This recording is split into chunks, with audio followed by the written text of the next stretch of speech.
Welcome to Nasdaq Trade Talks. I'm Jill Malandrino, global markets reporter at Nasdaq. Joining us for this segment, we have Kevin Davitt, head of index options content at Nasdaq. Kevin, it's great to see you as always. Welcome back to Trade Talks. Jill, great to see you too. Thanks for having me back. You got it. And you focus on index products. How have the major U.S. indices performed of late, and what's driving the narrative there? Yeah, as you mentioned, I do focus on broad-based indexes, and as you know well, we're moving into earnings, or we're into earnings now, where dispersion becomes a potential driver of returns. We have had some banks and airlines report, but before long, big tech will become the focus. And mega cap tech names have been rallying really hard over the past week or so, at least up until today. So the visual on the screen shows the performance of a handful of those kind of tech leaders. You have NVIDIA leading the charge up about 25% ahead of today.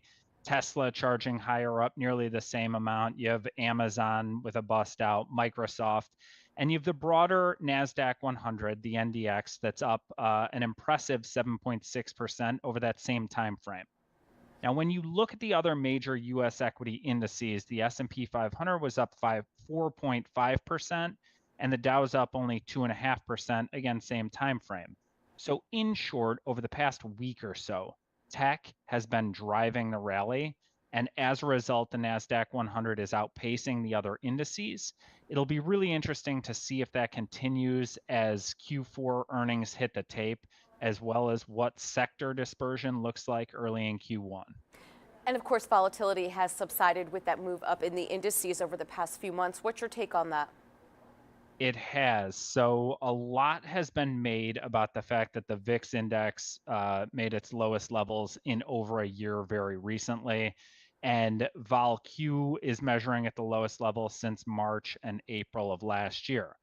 Now, there's an interesting discrepancy there, but it's directly tied to the difference in methodology. So without going too much into the weeds, the VIX index incorporates the implied volatility of out-of-the-money options, including puts, which tend to trade with a higher volatility. VolQ focuses or is a precise at-the-money measurement. So in short, VIX incorporates the skew or the vol surface, whereas VolQ distills forward vol expectations based only on at-the-money options for the Nasdaq 100. So now, if we look at the vol surface for index options, the skew in both the NDX and the S&P 500 is much lower, and the vol surface is flatter now when compared to March and April of last year, when you had forward volatility expectations at similar levels. So to help illustrate, if you look at the nation's SKEWDEX index, it measured around 70 in March and April of last year, and by comparison, last week it was right around 51. So what does that mean for kind of a layman? Well, skew is the measure of implied volatility for out-of-the-money puts relative to out-of-the-money calls, and skew measures typically increase when the Nasdaq 100 or the S&P 500 move up, and skew measures typically decrease when the market declines. So in other words, skew is typically positively correlated to index price, whereas volatility measures are generally negatively correlated, but it's not always the case.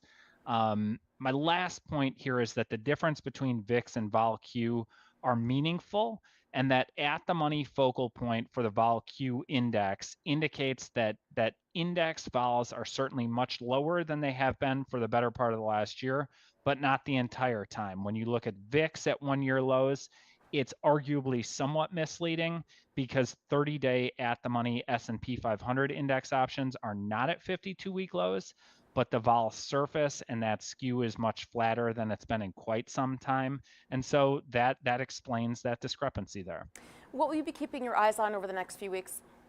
Sure. So certainly earnings, and I think when you broaden your perspective, or you take a technical perspective, last week the S&P 500 broke above the 200-day moving average. That can be construed as a big deal.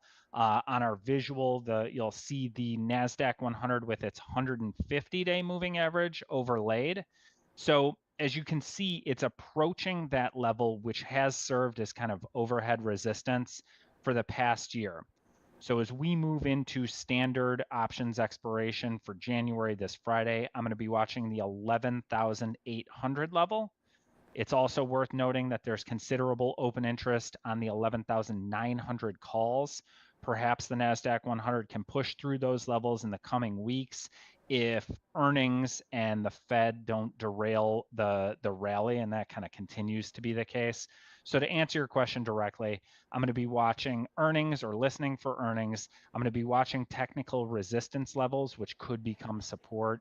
And I'm going to focus my attention on those mega cap names because they led on the way down last year, and perhaps they lead on the way up into the Fed in early February.